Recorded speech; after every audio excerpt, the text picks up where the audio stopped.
Buongiorno e benvenuti a questa edizione di Focus TG. Come d'abitudine il sabato trascorreremo assieme un'ora con i vari collegamenti dalle nostre redazioni in tutte le province del Veneto e con naturalmente per raccontarvi naturalmente tutte le novità che sono accadute in queste ore nella nostra regione. Noi partiamo proprio con la cronaca, il delitto di Limena, perché Alessio Battaglia, che è stato arrestato per l'omicidio di Franco Bergamin, ha confessato davanti al pubblico ministero. Federico Fusetti.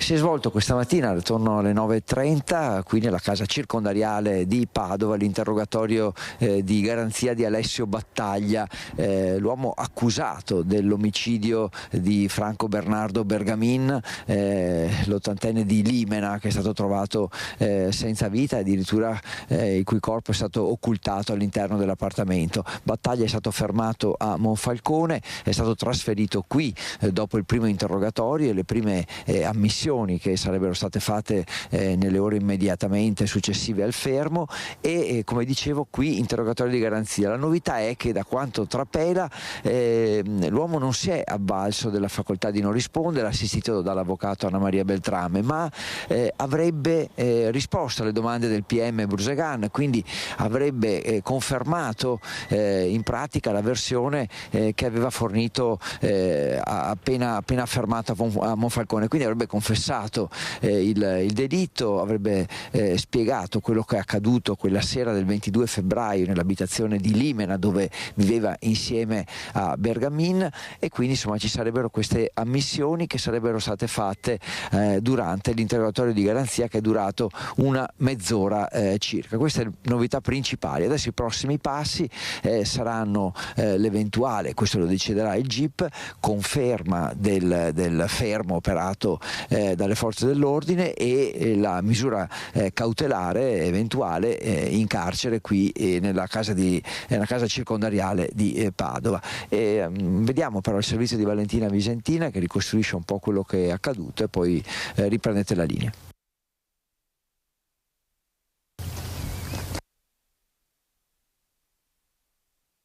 Ucciso al culmine di una lite degenerata in una violenza feroce, Alessio Battaglia avrebbe ammazzato Franco Bernardo Bergamin a mani nude prima di chiuderlo in 2 sacchi neri e stiparlo dentro un armadio.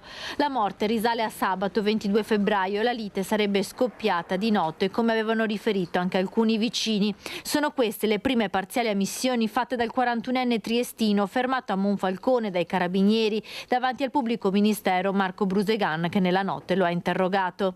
Nel corso dell'interrogatorio reso davanti al pubblico ministero della Procura di Padova ha fatto le dichiarazioni relative a una lite degenerata nel corso della quale il Bergamin avrebbe perso la vita. Ci sono ancora molti aspetti che vanno chiariti di questa vicenda. Non è da escludere che i primi giorni possa essere rimasto in abitazione per poi allontanarsi dopo. Alessio Battaglia, dopo il delitto, sarebbe rimasto ancora qualche giorno a Limena prima di scappare fuori regione a Monfalcone da un conoscente. Il 41enne è stato sottoposto a fermo per omicidio volontario, ma è accusato anche di occultamento di cadavere. È evidente che anche la collocazione di diversi profumatori d'ambiente in giro per la casa puntasse, diciamo, a dissimulare la presenza di questo corpo per più tempo possibile. Dall'autopsia e dalla TAC Total Body effettuata sui resti decomposti dell'anziano è emerso che Bergamin aveva il collo spezzato. Ulteriori esami chiariranno come è avvenuto, se è effetto della lite o della posizione in cui è stato nascosto nell'armadio. Anche il movente del litigio resta al momento un mistero. Battaglia potrebbe chiarirli davanti al giudice per le indagini preliminari e al suo avvocato d'ufficio durante l'interrogatorio di convalida dell'arresto previsto per domani mattina nel carcere circondariale di Padova. Alessio Battaglia, alla vista dei carabinieri, non ha opposto resistenza. In passato era già stato arrestato nel 2015 per minacce ed estorsioni a 2 persone disabili di Trieste e di recente era stato denunciato per stalking ad una fidanzata padovana. Da Padova ci spostiamo a Montebello Vicentino, perché oggi è la vigilia del Bomba Day, che domani si svolgerà appunto a Montebello Vicentino. 94 i residenti che saranno evacuati per il terzo Bomba Day in 3 anni. Per noi ci sono Luisa Bertini con la collaborazione tecnica di Simone Squarcina insieme al sindaco Dino Magnabosco.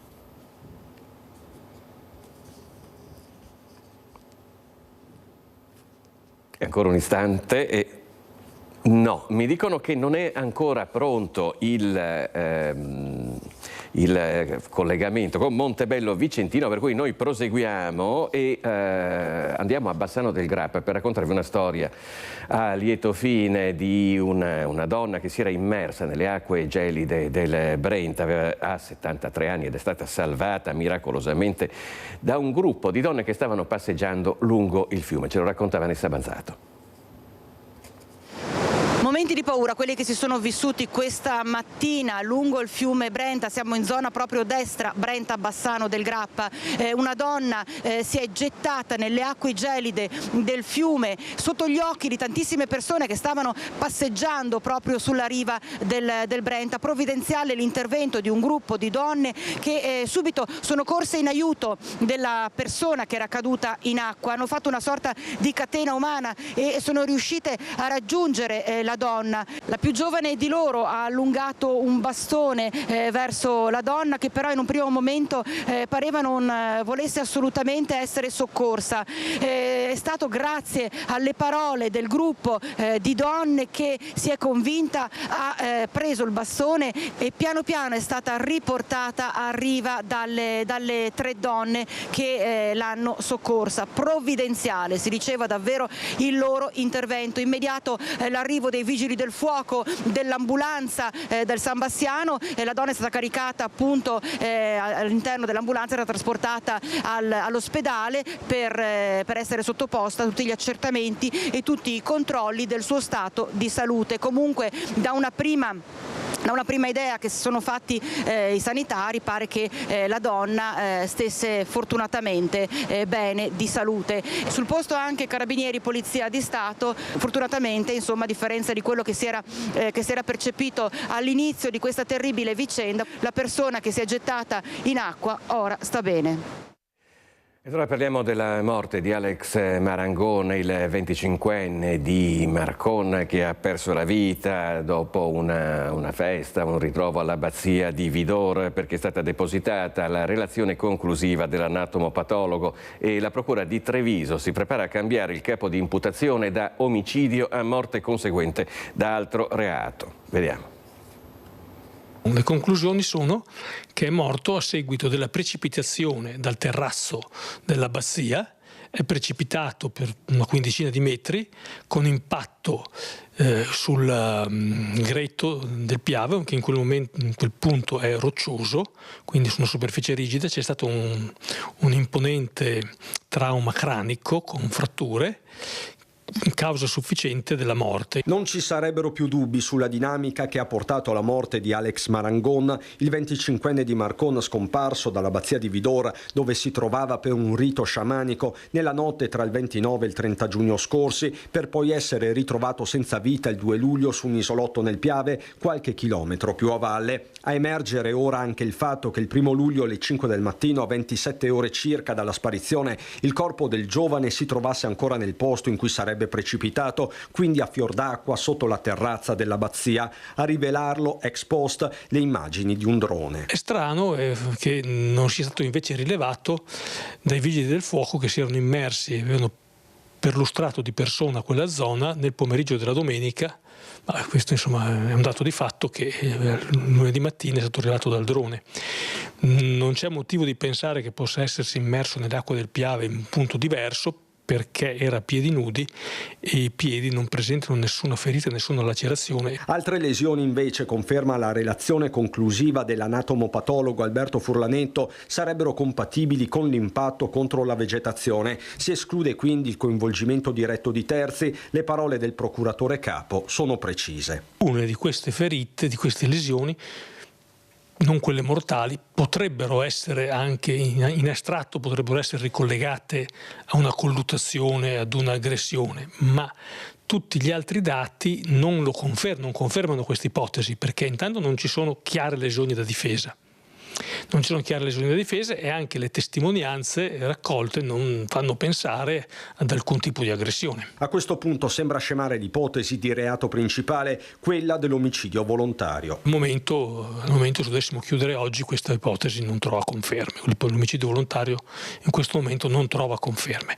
Il quadro delle indagini non è ancora completo perché manca un elemento molto importante, che è la consulenza tossicologica, che ci dovrà dire se e quali sostanze psicoattive Alex aveva assunto e quale può essere stato l'effetto di queste sostanze sul comportamento di Alex. Da qui la possibile derubricazione del capo di imputazione da omicidio a morte conseguente da altro reato. Nello specifico reato di cessione di sostanze stupefacenti o psicotrope. In quel caso si dovrebbe accertare chi ha ceduto queste sostanze a Alex. Lo stesso Martani crede poco al gesto estremo, perlomeno fatto con consapevolezza. Non ci sono evidenze per cui avesse dei motivi al suicidio. Ci sono ancora vari aspetti da chiarire, le indagini non sono ancora complete e chiuse.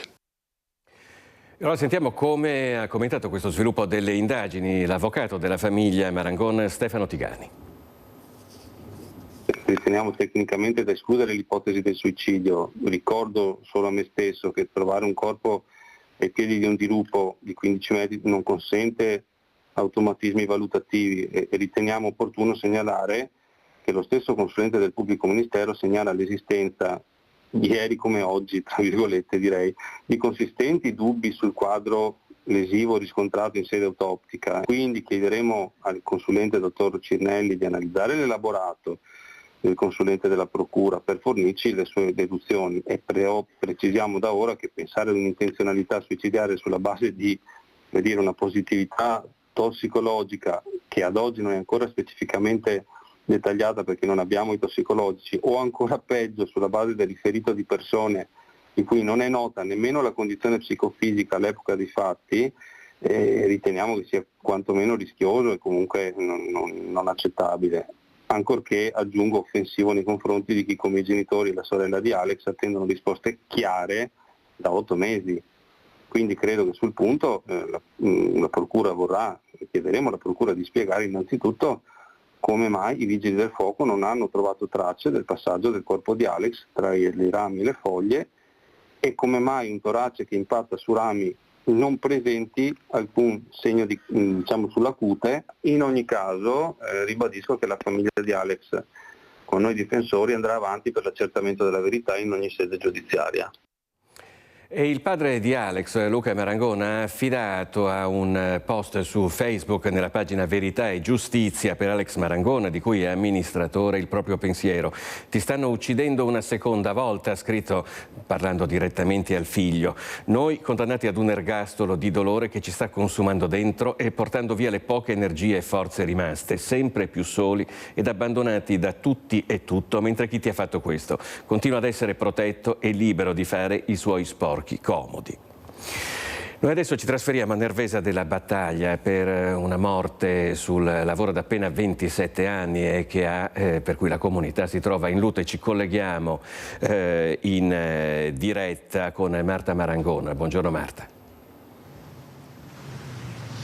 Sì, buongiorno Filippo, a te e ai telespettatori di Rete Veneta che ci stanno seguendo da casa. Sì, noi siamo qui a Nervesa della Battaglia perché di Nervesa era Umberto Coghetto, 27 anni, il giovane deceduto ieri pomeriggio a Dagna, nel Padovano, in un terribile incidente sul lavoro dove stava lavorando come ditta esterna presso l'azienda agraria Tocchio di Agna, appunto. Per chiarire la dinamica della tragedia sono in corso le indagini da parte dello Spisal e dei carabinieri. Da una prima ricostruzione pare che il giovane che stava lavorando su un carrello elevatore, sul cestello di un carrello elevatore per montare una tensostruttura, abbia toccato con un'asta di ferro i fili dell'alta tensione e la scarica elettrica fortissima che l'ha colpito purtroppo non gli ha lasciato scampo. Umberto è morto folgorato, aveva solo 27 anni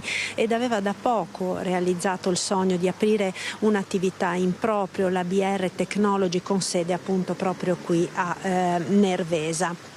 Aveva frequentato l'istituto Mafioli di Castelfranco ed aveva lavorato all'inizio come cuoco in diversi ristoranti della zona, poi appunto il sogno realizzato di riuscire ad aprire questa ditta, un sogno che purtroppo si è infranto ieri pomeriggio con questo drammatico infortunio sul lavoro, con la notizia di una morte che è arrivata nel tardo pomeriggio qui a Nervesa della Battaglia ed ha lasciato sotto shock sconvolta l'intera comunità per la giovane età della vittima, per il fatto che la famiglia è molto conosciuta qui in paese. Qui con me abbiamo il vice sindaco di Nervesa della Battaglia, Leonardo Gottardo. Buongiorno, grazie per essere con noi. È una comunità sotto shock quella di Nervesa per questa ennesima tragedia sul lavoro. Sì, purtroppo Nervesa è sotto shock. Già da ieri tardo pomeriggio è iniziato ad arrivare la notizia e tanta gente ci ha contattato per capire le cause, cosa era successo. È un ragazzo che abita a poche centinaia di metri da dove siamo noi adesso, un bravo ragazzo, una brava famiglia, la classica famiglia brava di un comune che si alza al mattino, va a lavorare e non torna più a casa la sera. Questo pensiero è devastante, pensare di perdere un figlio in questa maniera, vederlo al mattino, non rivederlo più alla sera. Colgo l'occasione per porgere le sentite condoglianze alla famiglia da parte dell'amministrazione e di tutta la comunità di Nervesa. Ecco, tra l'altro, Assessore, lei anche dal punto di vista professionale si occupa anche di sicurezza sul lavoro, è un tema quindi che conosce molto bene questo. Sì, per lavoro ho i miei cantieri edili che chiaramente ogni giorno frequento. Noi come professionisti siamo tenuti a fare i corsi obbligatoriamente, chi lavora anche, ma evidentemente manca ancora qualcosa. Non possiamo pretendere di arrivare in cantiere e trovare delle situazioni che ancora dopo tanti anni dall'ingresso della normativa che ha ristretto le maglie di questa sicurezza, che purtroppo come in questo caso qualcosa è mancato, non è possibile arrivare in cantiere e trovare ancora situazioni che dobbiamo correggere al momento. Dobbiamo fare di più, dobbiamo avere più controlli, dobbiamo anche noi come amministratori cercare di fare di più anche nel nostro piccolo. È una tragedia che colpisce ancora Nervesa. Quando queste tragedie le vedi sui giornali, leggi la notizia di qualche ragazzo che in giro per l'Italia viene a mancare, giri il giornale e avanti. Questa però è una tragedia che ci colpisce molto da vicino, perché è un ragazzo conosciutissimo in paese, una brava famiglia. E siamo qui ancora a dire povero ragazzo che è venuto a mancare durante il lavoro. Purtroppo. Ecco, grazie Assessore, un bravo ragazzo, e questo è quello che dicono tutti coloro che lo conoscevano, un ragazzo solare, sempre disponibile ad aiutare gli altri, di grande compagnia. Ed oggi è la giornata del dolore dell'intera comunità, del dolore straziante della famiglia di Umberto. Abbiamo sentito poco fa la mamma e sulle parole appunto della mamma vi restituisco la linea. E non si meritava una fine così. Lui era pronto per tutti gli amici, per tutti quanti quelli che chiedevano una mano. Era buono. E basta. Non doveva finire così a 27 anni. Era felice adesso col suo nuovo lavoro, ma purtroppo l'ha reso anche alla fine della sua vita.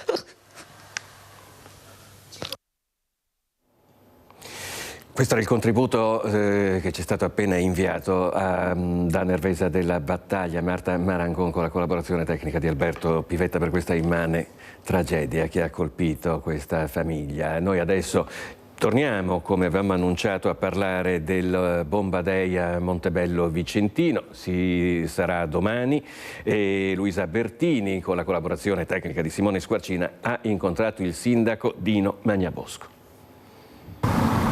Montebello Vicentino si appresta al terzo Bomba Day nell'arco di 3 anni. Siamo in compagnia con il sindaco Dino Magnabosco, tutto è pronto per domani, saranno circa un centinaio le famiglie evacuate per permettere tutte le operazioni. Si parte domani in mattinata, che cosa succederà? Sì, domani si parte alle 7 con l'apertura del centro operativo presso il municipio, alle 7:30 inizia lo sfollamento da parte di residenti interessati dal perimetro del perimetro rosso, quindi il perimetro individuato di sicurezza. Sono circa appunto un centinaio, il perimetro è di 468 metri e devono essere fuori di casa entro le 8:30, perché alle 9 inizieranno appunto i lavori di messa in sicurezza ed espoletamento dell'ordigno bellico rinvenuto all'interno del cantiere TAV. Ecco, voi siete un po' preoccupati per quanto riguarda il tema della viabilità. Sarà chiusa un'arteria stradale, sarà chiusa la ferrovia, insomma, come dovranno muoversi? Sì, la criticità appunto riguarderà la viabilità, in quanto oltre alla linea ferroviaria già chiusa da oggi e che riaprirà lunedì mattina, dalle 9 di domani sarà chiusa anche la rete autostradale, quindi avremo un riversamento del traffico autostradale sulla rete ordinaria e soprattutto sulla strada regionale, che l'altra volta appunto ha avuto criticità in quanto si sono formate anche colonne di qualche chilometro. Quest'anno, questa volta, tanti volontari in più saranno impiegati, ci saranno anche dei centri, dei punti di ristoro per gli evacuati? Sì, avremo un potenziamento anche da parte di volontari, che ringrazio la Protezione Civile, saranno affiancati oltre diciamo alla Polizia Stradale e alla Guardia di Finanza e ai Carabinieri, per cercare appunto di limitare i disagi che saranno provocati appunto da questa chiusura autostradale. Con l'occasione ringrazio i cittadini per la pazienza e collaborazione, perché ricordiamo che questo è il terzo Bomba Day, il primo è stato il 24 aprile del 22, il secondo è stato il 15 dicembre dell'anno scorso, ma non dimentichiamo che a parte questi 3 diciamo eventi eccezionali, i residenti della zona limitrofe o all'interno comunque del cantiere di lavori della TAV sono da più di qualche anno interessati quotidianamente ai disagi, vuoi polvere, vuoi rumore, vuoi fango, voglio dire, e quindi la situazione è veramente pesante anche per loro. Concluse le operazioni, dove sarà fatta brillare? Sarà fatta brillare, sarà trasportata e fatta brillare presso la cava di Alonte, lo stesso sito interessato dai precedenti Bomba Day. Ecco, l'abbiamo sentito, tutto è pronto per ospitare questo ennesimo Bomba Day. Io ringrazio il sindaco per essere stato con noi. Grazie a voi, buongiorno. Ringraziamo Luisa Bertini da Montebello Vicentino e parliamo di Pedemontana, perché da lunedì partiranno i famosi sconti del 60% sui pedaggi. Prova a dare una scossa al transito dei veicoli leggeri, motociclette, automobili e furgoncini dotati di apparecchiature di telepedaggio. Tratte al massimo di 25 km, 2 volte al giorno e dal lunedì al venerdì. Si comincia lunedì 10 marzo con un taglio del 60% sulle tariffe. L'avviso è già pubblicato sui pannelli luminosi e si applica in automatico. Nel corso dei prossimi mesi si valuterà se fare altri aggiustamenti. Siamo aperti a tutto di fatto. Noi abbiamo sempre detto che avremmo continuato a monitorare i flussi di traffico, ma solo con la Pedemontana tutta aperta e dopo qualche mese di apertura e completamente funzionante avremmo potuto fare dei ragionamenti, perché comunque ci dobbiamo muovere con cautela, perché stiamo parlando sempre di un PEF e di un piano economico finanziario che deve stare in equilibrio con le previsioni che erano state fatte. Ad oggi i pedaggi ammontano a circa 450.000 euro al giorno, da lunedì al venerdì, 250.000 nel fine settimana. I mezzi pesanti coprono il 23% dei transiti, ma valgono il 40% dei pedaggi. L'obiettivo è arrivare ad un traffico giornaliero medio di 27.000 veicoli. Oggi siamo a circa 20.000. Lo sconto sarà applicato solo nei tratti all'interno della superstrada pedemontana e non per il traffico proveniente dalla A4 e dalla A27 o diretto a quelle autostrade. Ci sono però delle polemiche, soprattutto sui ritardi nelle opere compensative a seguito della realizzazione della superstrada pedemontana veneta tra la Regione e il Comune di San Zenone degli Ezzelini. Botta e risposta tra assessora regionale ai trasporti Elisa De Berti e sindaco di San Zenone degli Ezzelini Fabio Marin. Sul piatto la questione dei ritardi nella realizzazione delle opere di compensazione nel comune del Trevigiano che la regione avrebbe dovuto fare nell'ambito della realizzazione dell'SPV. Ritardi che sono costati cari alla regione, che ha perso sia davanti al TAR che al Consiglio di Stato e che il primo cittadino non intende più tollerare, facendo stizzire e non poco la vicepresidente del Veneto. Quando ho incontrato per la prima volta il sindaco di San Zenone, avevo già parlato con il sindaco precedente, c'è sempre stata la volontà di trovare una soluzione. Poi il sindaco, perché non gradiva le tempistiche, ha preferito rivolgersi agli avvocati e far causa alla regione. La causa è ancora in corso, aspettiamo l'esito e poi tireremo le somme, però insomma io ogni tanto vedo le dichiarazioni del sindaco, ma non le voglio neanche commentare, parleremo solo una volta arrivati a sentenza. Parole che non sono proprio piaciute al sindaco Marin.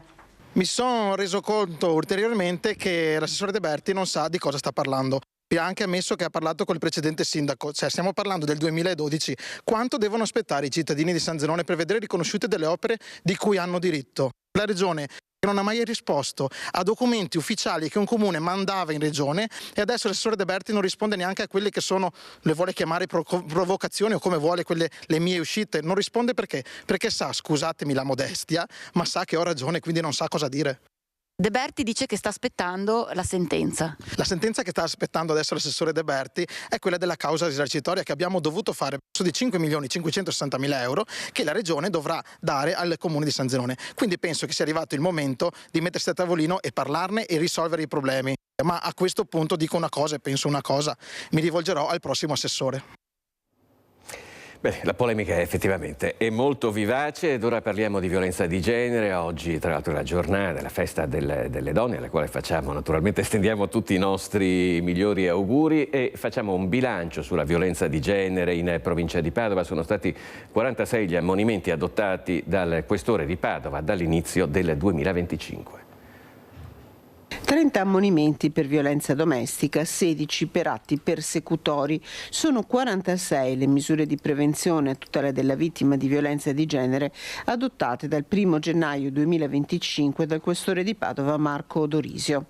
Tra i casi più emblematici, il provvedimento adottato nei confronti di un 31enne nigeriano residente all'Arcella, segnalato per aver aggredito la compagna anche davanti alla loro figlia minorenne e già denunciato dalla donna nel 2021.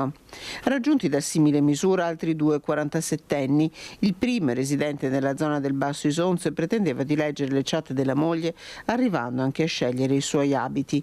L'altro uomo aveva aggredito la moglie nel parcheggio di un supermercato, causandole la frattura del braccio sinistro. Tra i 16 ammoniti per atti persecutori e stalking, una donna di 45 anni, residente nell'Interland, che molestava l'ex compagno con centinaia di messaggi al giorno ed era arrivata ad appostarsi davanti al suo posto di lavoro. Simile provvedimento ha raggiunto un 33enne romeno che per convincere la sua ex a tornare con lui era arrivato a lesionarsi con il vetro del parabrezza della propria auto. Una misura efficace, quella dell'ammonimento, ribadisce la polizia, che grazie alla legge 168 dello scorso 24 novembre è stata potenziata. Il questore può infatti procedere anche su segnalazione di terze persone, come ad esempio i vicini di casa, di cui non saranno mai rese note le generalità. Dalla questura di Padova andiamo alla questura di Treviso per un appello proprio in questo senso, su questo argomento che viene lanciato a tutti. Da donna e da questore questo 8 marzo, come lo sta vivendo e come lo dovrebbero vivere tutte le donne della Marca trevigiana? Come una giornata che segna il ricordo di donne, perché questa è una data che a livello internazionale ha un significato, di donne che hanno lottato mettendo in gioco anche la propria vita per ottenere e conquistare il diritto al voto negli Stati Uniti d'America, per cui ritengo che sia una giornata importante, ma sia una giornata dove dobbiamo coinvolgendo anche gli uomini capire che la strada da percorrere è ancora lunga e dobbiamo essere tutti insieme coesi e uniti per arrivare al traguardo della parità, che non è altro che normalità. La parità di genere dovrebbe essere normale. Donne e sicurezza, il suo punto di vista su questo disegno di legge presentato ieri che inasprisce le pene per i femminicidi, garantirà maggiore sicurezza oppure bisogna ragionare soprattutto sulle giovani generazioni su un'altra cultura? Ragionare su un'altra cultura e educare i giovani è di fondamentale importanza. Il disegno di legge che dichiara il femminicidio un reato, come è giusto che sia, purtroppo segna una grande tristezza per la nostra società, perché arrivare a dover dire questo vuol dire che il fenomeno è stato in crescente aumento. Adesso comunque, grazie a tutti gli interventi che abbiamo messo in campo e a tutti gli strumenti di prevenzione, il fenomeno è in sensibile diminuzione. A noi però purtroppo interessa anche il dato 1, perché fino a quando ci sarà un femminicidio ancora non avremo ottenuto quella normalità alla quale tanto aspiriamo. Questo era il questore di Treviso, Alessandra Simone, intervistata poco fa dal nostro Lucio Zanato. Noi ci fermiamo per un istante e ci rivediamo tra pochissimo.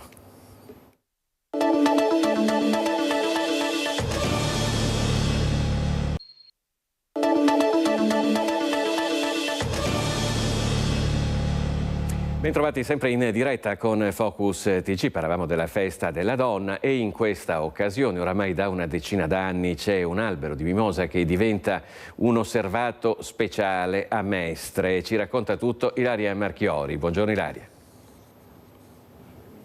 Buongiorno a te Filippo, buongiorno ai nostri telespettatori. Ci troviamo qui in via Cappuccina a Mestre, proprio sotto l'albero di cui hai appena parlato. Vi voglio far vedere com'è rigoglioso e splendente. Questo grazie ai cittadini, all'associazione Amico Albero, che da giovedì stanno organizzando presidi giorno e notte per salvaguardare questa pianta di mimosa che ogni anno viene presa di mira da chi vuole strappare i ramoscelli per poi ovviamente rivenderli o andarli a regalare. È un'iniziativa che ormai dura da molti anni proprio per proteggere questa pianta di via Cappuccina e il risultato è quello che vedete, ovvero che la pianta è rigogliosa. Qui insieme a me ci sono Michele Boato dell'associazione Amico Albero, benvenuto Michele, e ovviamente tutti gli altri cittadini che in questi giorni sono stati qui proprio in via Cappuccina a organizzare questi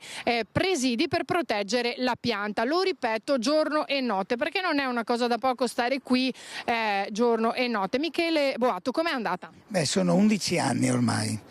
I primi anni avevamo il problema che di notte, alle 2, alle 3 di notte, quando alla fine andavamo a letto, qualcuno riusciva a fare il disastro. Qualche volta hanno fatto veramente il disastro. In questi ultimi 3 anni abbiamo fatto una colletta, anche quest'anno, e c'è una guardia giurata che dalle 11 di sera alle 7 di mattina fa la guardia. Anche stanotte 2 tentativi fermati, addirittura a un certo punto la guardia ha dovuto mostrare le manette a un personaggio che non voleva fermarsi, e siamo felicissimi perché è rimasta veramente integra. Era stato tolto qualcosina prima di giovedì, ma insomma più di tanto non si poteva fare. Anche ieri sera qui c'erano 15 persone ieri sera, e in realtà facevamo la guardia ma anche ci raccontavamo le nostre cose, insomma è un modo, anche un ritrovo per festeggiare un po' questa Mestre bella. Noi vogliamo che Mestre sia più bella e non meno bella, e quindi difendere quel poco che c'è. È poco, ma dobbiamo difenderlo, così come una mimosa, sì, una mimosa, però tutti la conoscono, tutti sanno che c'è, e sappiate quanta gente è venuta e passata a dire bravi, sono d'accordo, sono contenta. Sembra strano e invece è un simbolo. Grazie Boato, e complimenti per il lavoro che svolgete. Ecco, qui abbiamo anche un'altra cittadina, abbiamo una donna. Ecco, il lavoro che è stato fatto in questi 11 anni, all'inizio era più difficile ovviamente, ma adesso i frutti si stanno raccogliendo. Ma indubbiamente io sono venuta quando ho potuto e faccio parte anche di Amico Albero. E voglio dire una cosa, ognuno festeggi come crede. Io ad esempio, per me la mimosa sta bene sugli alberi, cioè possiamo apprezzarla e vederla nella sua rigogliosità, e non vedo perché si debba farne scempio, appunto. È un albero come tanti altri, soffre, quindi per un ricavo che può essere, che io ritengo anche piuttosto nullo. Io sono contro, insomma, la vendita a prescindere. Adesso mi attirerò l'antipatia dei fiorai. Va bene, i fiorai hanno tutto un altro giro, d'accordo, quindi vabbè, può essere compreso questo. Ecco, avete capito, le mimose devono rimanere qui dove sono, proprio anche per proteggere questa pianta che ormai è diventato un simbolo, come diceva Michele Boato, per Via Cappuccina, ma poi più in generale anche per Mestre. Un plauso a questi cittadini che continueranno a presidiare la mimosa anche oggi, ovviamente giornata dell'8 marzo in cui si festeggia appunto la donna, e permettimi, Filippo, di rivolgere un augurio speciale dal profondo del cuore a tutte le donne, anche qui da parte mia, da Via Cappuccina, da Mestre e da tutti i cittadini. Restituisco la linea. Benissimo, grazie Ilaria Marchiori. Ci associamo naturalmente, avevamo già fatti gli auguri, ma comunque li ribadiamo e rimaniamo a Mestre. Beh, innanzitutto dunque ci rallegriamo del fatto che la mimosa di Via Cappuccina sia salva anche quest'anno. Ci sono però delle polemiche in Consiglio Comunale a Venezia riguardo la visita della Commissione UNESCO che si è svolta l'anno scorso. Il Comitato del Patrimonio Mondiale UNESCO si riunirà a Parigi dal 6 al 16 luglio e ancora una volta Venezia sarà sul baratro della retrocessione nella lista nera dei siti dell'umanità in pericolo. Ma in attesa di quel responso c'è un altro conto già pagato dal Comune per l'UNESCO che fa discutere. A sollevare la questione il gruppo consiliare d'opposizione Tutta la città insieme. Abbiamo presentato una nuova interrogazione perché 100.000 euro spese per una missione che era una missione tecnica ci sembrano effettivamente tante. La commissione è stata a Venezia dal 28 al 31 ottobre 2024 per un'analisi sul campo dei problemi della città, ma osservando i dati resi noti dal comune, secondo Giovanni Andrea Martini, di Calli e Campielli non devono averne percorsi molti, visto che in poco più di 3 giorni sono stati spesi circa 6.000 euro di taxi acqueo. Vuol dire che non dovevano in qualche modo mettere piede a Venezia, vedere quello che c'è veramente in città, ma occorreva mostrare esclusivamente quello che si voleva mostrare. Questo è stato fatto anche con l'impiego di 25.000 euro per attrezzature tecnologiche e schermi multimediali, in modo da rendere anche un effetto immersivo a questa visita. Nonostante il comune abbia un ufficio UNESCO con dipendenti fissi, dice Martini, l'organizzazione e la preparazione dei materiali della missione è stata affidata ad uno studio privato per circa 30.000 euro lordi. È stato appaltato all'esterno, a una ditta esterna, quello che è il lavoro che doveva essere svolto dagli uffici, ripeto, che sono straordinari. Poi ci sono le spese di vitto e alloggio, 4.700 per il pernottamento, 1.300 per una cena in un noto ristorante di Venezia, 1.500 per un pranzo a Forte Marghera, altri 3.000 euro circa per 2 coffee break in Smart Control Room nella sede di Veritas e per un catering all'Arsenale. 800 euro sono andati in servizi hostess per l'accoglienza. Il costo complessivo, denuncia Tutta la città insieme, somme di oltre 100.000 euro. L'ultimo giorno la Commissione ha concesso un breve intervento ad una trentina di associazioni culturali, economiche e di categorie professionali. C'erano 2 delegati ad ascoltarci, ma in 5 minuti ovviamente non si può relazionare su una situazione disastrosa come quella di Venezia. Da portavoce della Rete Solidale per la Casa, Susanna Poloni non può non pensare che con quanto speso in quei pochissimi giorni di visita di una decina di delegati UNESCO si sarebbero potuti restaurare 4 appartamenti pubblici, ponendo fine ai problemi di altrettante famiglie in difficoltà. Diciamo che d'ora in avanti controlleremo la trasparenza di tutte le spese effettuate dal Comune e anche comprese quelle delle esternalizzazioni. Questo a tutela dei lavoratori e anche per i cittadini. E allora ci colleghiamo, torniamo a parlare della Festa della Donna e ci colleghiamo in diretta con Federico Fusetti che si trova in centro a Padova. Tra poco vedremo anche le immagini del nostro Christian Roque Allende. C'è una manifestazione proprio in occasione dell'8 marzo, se non erro, Federico. Degli Atenei di Sassari.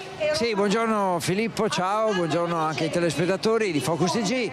Sì, siamo davanti a Palazzo Moroni, comune di Padova, questo corteo che vi sta mostrando Christian Roque Allende è partito dalla stazione un paio d'ore fa e adesso i manifestanti sono arrivati qui, un corteo rumoroso, un corteo di festa, ma ovviamente non solo, perché tanti sono i temi profondi, delicati, che toccano il mondo femminile e che chi sta parlando sul palco sta ricordando.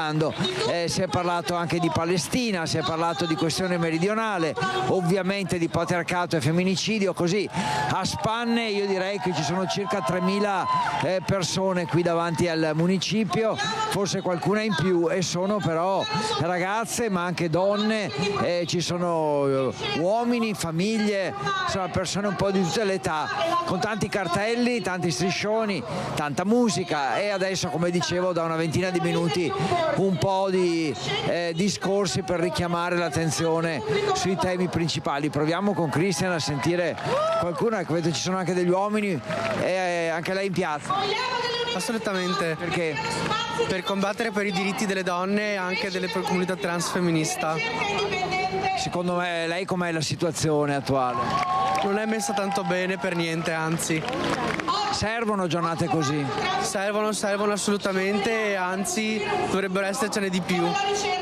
È una giornata di festa, ma non solo ovviamente. È una giornata di lotta oltre che di festa, sì. Grazie. Proviamo a sentire, possiamo chiedervi, ecco, questo è un cartello un po' particolare perché gli sportelli antiviolenza non abbiamo visto altri cartelli su questo tema. Perché? Cosa è ispirata, diciamo, questo vostro cartello?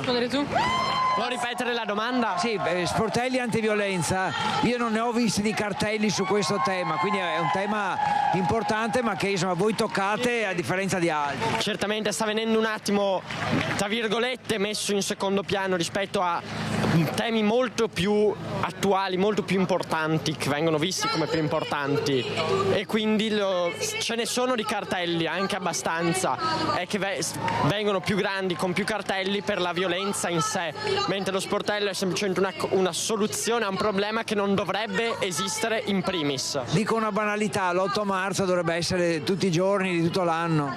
Sì, l'8 marzo è ogni giorno che succede qualcosa, ogni giorno che non succede qualcosa è l'8 marzo. L'8 marzo, 25 novembre, tutte queste date dovrebbero essere tutti i giorni. Ultima cosa, possiamo dire che al di là degli slogan e dei giusti temi che state approfondendo, è comunque anche una giornata di festa?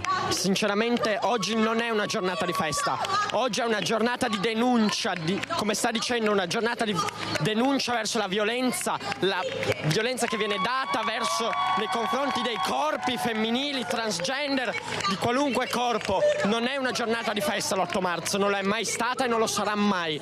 Il giorno che questa cosa non ci sarà più sarà il giorno di festa.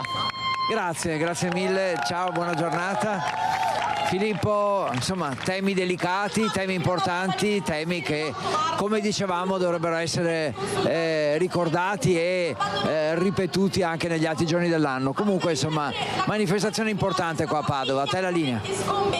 Grazie a Federico Fusetti in diretta da Padova. Noi parliamo di un altro tema delicato, che è quello delle baby gang, dei baby bulli, con un'aggressione shock che è avvenuta in centro a Montebelluna.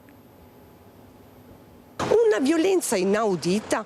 Io ho pensato, se trovo una ragazza, una mamma con un figlio in macchina, è stato veramente sconvolgente. È ancora scossa Chiara Manfio, titolare del negozio di scarpe affacciato su via Roma, testimone diretta della follia di un 15enne in bici nei confronti di un 30enne alla guida della propria auto. Sono circa le 7 di sera lungo il mini put di Montebelluna. Il minorenne sta zigzagando con la bici impennata tra le auto incolonnate. Accanto ad altri coetanei si stanno riprendendo con il cellulare, probabilmente una sfida social. Questo ha scaraventato la bicicletta per terra, ha dato pugni sul cofano, è andato sul finestrino aperto dell'autista, gli ha sferrato un pugno, l'ha morso. Il ragazzo, l'autista, è sceso, gli ha intimato di calmarsi.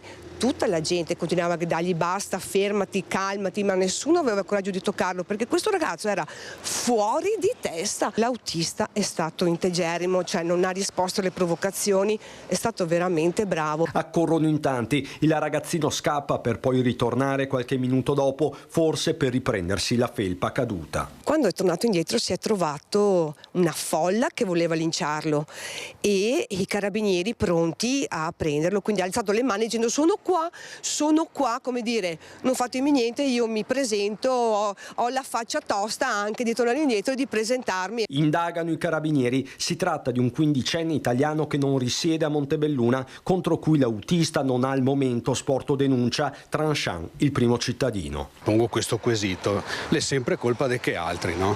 Allora è colpa della scuola, del preside, del professore, della società, del sindaco, dell'assessore, del consigliere, di chiunque, non è mai colpa dei genitori. Secondo voi è normale che un ragazzo minorenne che abita a 20 km da qua sia in giro in bicicletta alle ore 19 col buio nella nostra città? I commercianti di via Roma non sono affatto sorpresi. Non è la prima sera che passano di qua verso sempre il solito orario, in 3 o 4 biciclette, sempre con la ruota avanti alta, in pieno traffico delle auto che vanno a casa la sera del lavoro. E si riprendono? Si riprendono fra loro per dopo mettere sui social. Vanno presi sicuramente provvedimenti perché a quell'età là poi si cresce e non è che si riesce a controllare bene il discorso, secondo me. Poco distante dalla scena anche Elvio Simeonato, volto storico a Montebelluna e attualmente presidente di Circolo di Fratelli d'Italia. Questi fatti sicuramente portano a delle problematiche, anche delle incertezze da parte dei cittadini. Per Simeonato imprescindibile coinvolgere le famiglie, ma non solo, la questione riguarda anche gli organici delle forze di polizia. Montebelluna ha 33.000 abitanti e ci vorrebbe un maggiore coinvolgimento. Penso che ogni famiglia abbia i propri problemi, però bisogna affrontarli dall'inizio e così si trovano anche le soluzioni. Il bullismo è un tema molto sentito anche tra i giovanissimi, anche a Belluno, dove per esempio secondo un recente sondaggio della UIL è un problema per il 10,8% degli intervistati. Ci sono i ragazzi che dicono che non hanno il coraggio più di andare a scuola, che dicono ai loro genitori che non gli piace più la scuola perché dicono non è quello che volevo, eccetera. In realtà è perché sono distrutti dal comportamento di altri ragazzi. La realtà si fa sconcerto di fronte ai casi emblematici emersi dal sondaggio svolto dalla UIL Veneto a fine 2024. La richiesta di aiuto è contenuta nelle risposte date dal 10,8% dei giovani bellunesi intervistati, che hanno sviscerato nel segreto di un questionario la loro preoccupazione principale, quella della sicurezza legata ad episodi di bullismo. Arrivano a casa scalzi, senza le scarpe, e dicono ai genitori me l'hanno rubata, invece sanno esattamente chi le ha prese. Oppure perdono l'autobus e il genitore arriva a casa e gli dice ma perché hai perso l'autobus?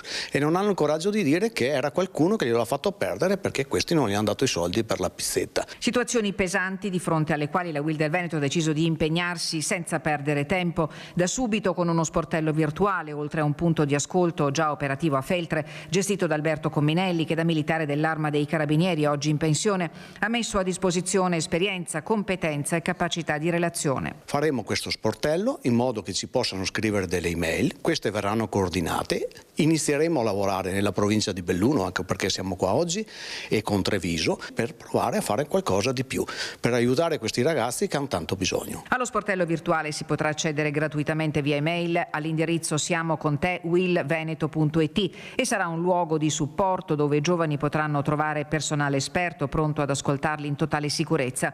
Si comincia dalle province di Belluno e Treviso fino alla fine dell'anno scolastico. Successivamente il servizio sarà esteso a tutta la regione, sostenuto dalla campagna Siamo con te e Game Over Bullismo. I bulli sono dei delinquenti, bisogna trattarli da tali, bisogna creare una condizione di rendere più forte le persone per combattere questa cosa.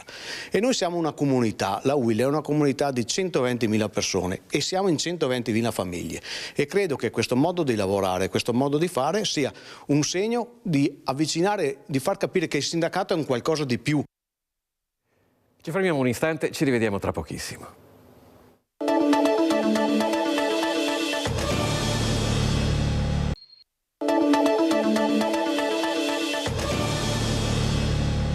Nuovamente in diretta con Focus TG, andiamo a Bassano del Grappa perché c'è un'importante novità che riguarda il Teatro Astra. Mirko Cavallin.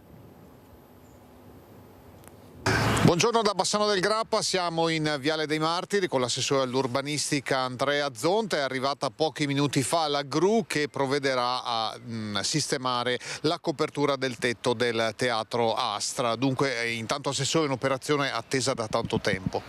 Sì, diciamo che il Teatro Astra da qualche anno si trova con degli squarci sulla copertura che andavano sistemati, anche perché parliamo di un bene monumentale per cui deve essere rispettato come tale. La ditta privata ha deciso di dare appunto il via ai lavori e l'arrivo della gru di oggi prevede la partenza appunto dei lavori stessi per i prossimi mesi.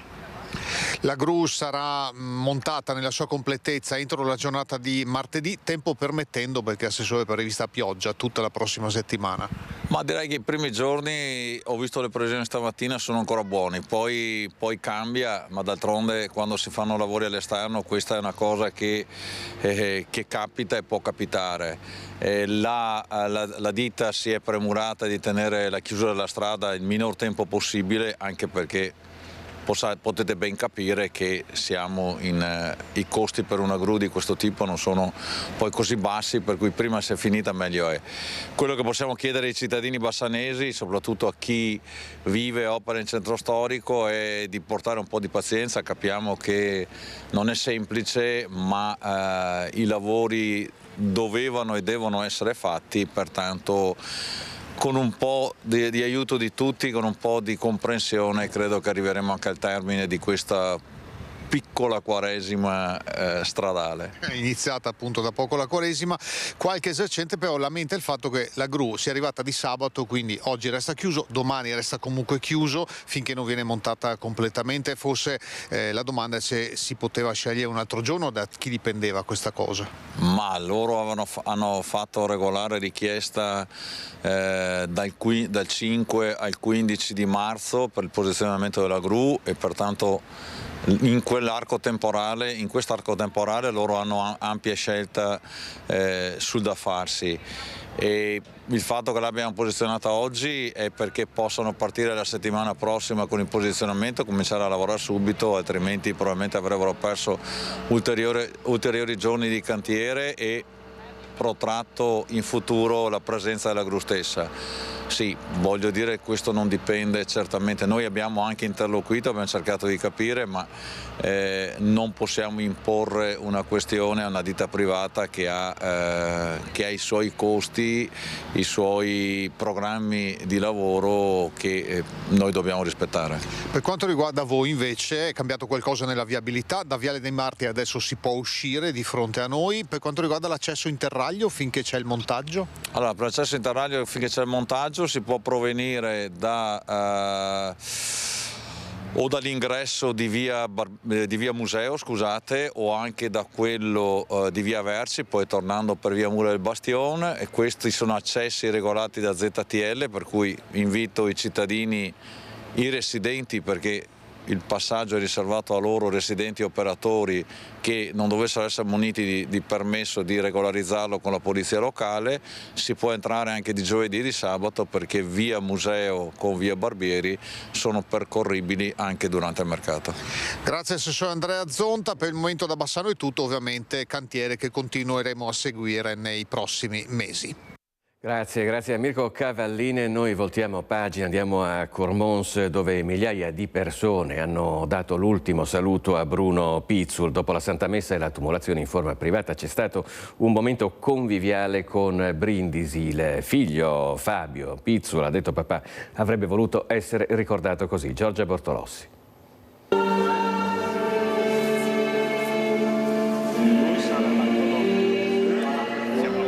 Non è in quella bara. Bruno è nelle nostre menti e nei nostri cuori e nessuno lo porterà mai via da lì. Monsignor Vincenzo Di Mauro, vescovo emerito di Vigevano, ha usato parole di conforto nella sua omelia, rivolgendosi all'inseparabile moglie di Bruno Pizzul, Maria, ai 3 figli e ai nipoti. Attorno alla famiglia si è stretto un gremitissimo duomo a Cormons per l'ultimo saluto alla voce storica della nazionale italiana. Domani sapete che sarebbe stato il compleanno. Sarebbe stato, per modo di dire, è il compleanno, ma ha pensato di passarlo bene e meglio al piano delle feste e quindi si presenterà là. Presenti le istituzioni con il presidente del Friuli Venezia Giulia Fedriga, il ministro ai rapporti con il Parlamento Luca Ciriani, il mondo dello sport e del giornalismo, cittadini, vecchi amici. Non potevano mancare gli alpini. Bruno Pizzul era iscritto al gruppo di Medea della sezione di Gorizia. E tutti i frati alpini del Friuli ti saluti e ti dici è stato molto bello, ma una cerimonia semplice come Bruno avrebbe voluto, ha detto il figlio Fabio, somiglianza impressionante con il papà nella fisicità e nei modi.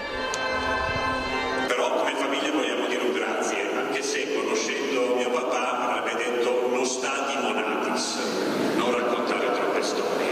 Ringraziare tutti quelli che ci sono stati vicini in questi giorni, siamo stati travolti letteralmente dai messaggi di affetto, dai messaggi di condivisione e da tantissime storie che ci hanno raccontato riguardo papà Bruno. Vorremmo condividerlo con voi un brindisi con i produttori di questo bel territorio e credo che, lo dicevo anche Coelho, c'è un tempo per gioire e un tempo per essere tristi. Credo che anche papà avrebbe molto apprezzato questa celebrazione, ma avrebbe apprezzato anche il momento successivo a cui vi invitiamo. Grazie davvero a tutti.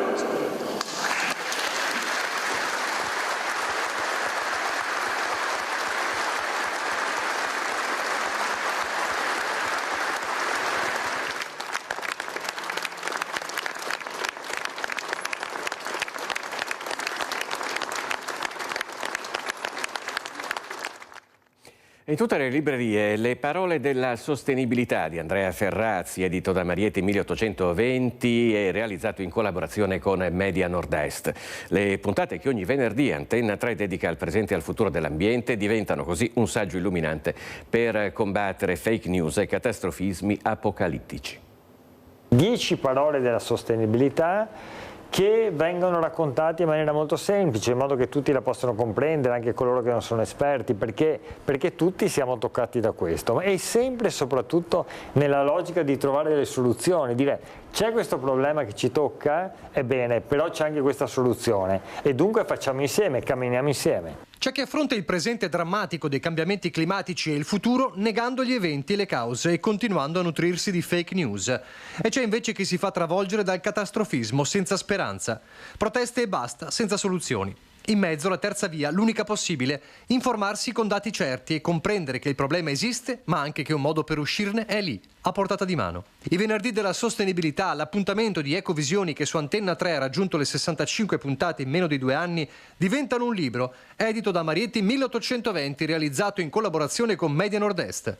10 capitoli, 10 parole della sostenibilità. Parole che non sono chiacchiere, perché si parte da dati concreti e non dal sentito dire. Dallo scioglimento dei ghiacciai alla tempesta Vaia, dalla convivenza con orso e lupo al disastro dei PFAS, dal perché le bollette sono così care alle nostre città divorate dal consumo di suolo e da ripensare, dalle energie rinnovabili alla Costituzione modificata per tutelare ambiente e salute. Perché il cambiamento climatico e la transizione toccano anche le nostre tasche, l'economia e la società. Nel momento in cui non c'è più un equilibrio nemmeno a livello sociale e economico, poi le ricadute sono drammatiche per tutti. Tutto si tiene, questo è il concetto di ecologia integrale. È la casa, è il discorso sulla casa, no?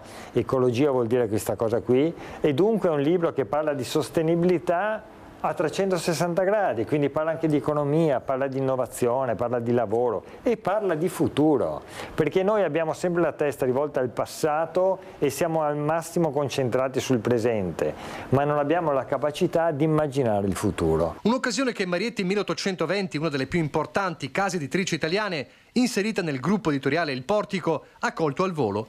In un'epoca di informazioni sparate a raffica e senza fonti sui social, c'è bisogno di fermarsi e comprendere partendo dai fatti, la stessa missione che anima Media Nord-Est ogni giorno. C'è un'espressione che usa Andrea Ferrazzi che mi piace molto, quando dice che bisogna trovare un equilibrio fra gli struzzi e gli apocalittici, no? Fra chi mette la testa sotto la sabbia e chi invece fa la previsione apocalittica della fine. Ecco, libri come questi hanno proprio questa finalità. E con questo servizio si conclude questa edizione di Focus TG. Vi ricordo i prossimi appuntamenti con l'informazione di Rete Veneta a partire dalle 18:50 con il telegiornale di Bassano del Grappa e a seguire il telegiornale di Vicenza. Grazie per averci seguito e buon proseguimento di giornata.